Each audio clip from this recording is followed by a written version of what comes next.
Hi friends, welcome to Sandy vlog.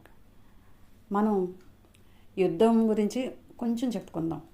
యుద్ధం విరమిస్తున్నందుకు చాలామంది రగులుతున్న హృదయాలతో తొందరపడి మోదీ గారికి వ్యతిరేకంగా సోషల్ మీడియాలో పోస్టులు, కామెంట్లు పెడుతున్నారు. రిలాక్స్గా ఉండండి ఫ్రెండ్స్, ఇదంతా పథకం ప్రకారం జరుగుతుంది. మనం తాత్కాలికంగా యుద్ధ విరమణ చేయడం వల్ల ఒక పక్క అమెరికా లాంటి అగ్రరాజ్యానికి భారతదేశం గౌరవం ఇచ్చినట్లు ఉంటుంది.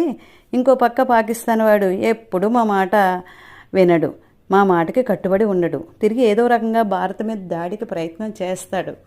మేము యుద్ధం ఆపినా పాకిస్తాన్ రెచ్చగొడుతుందని భారతదేశం ఈసారి చాలా తీవ్రంగా దాడి చేస్తుంది ఫ్రెండ్స్.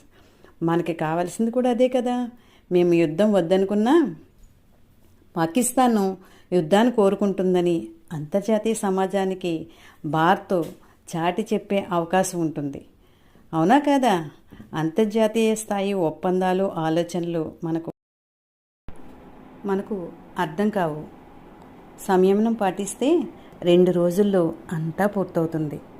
సో అందరూ కూడా సైలెంట్గా జరిగేది చూస్తూ ఉండండి.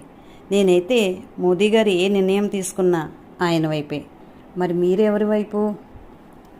కామెంట్ బాక్స్లో కామెంట్ చేయండి.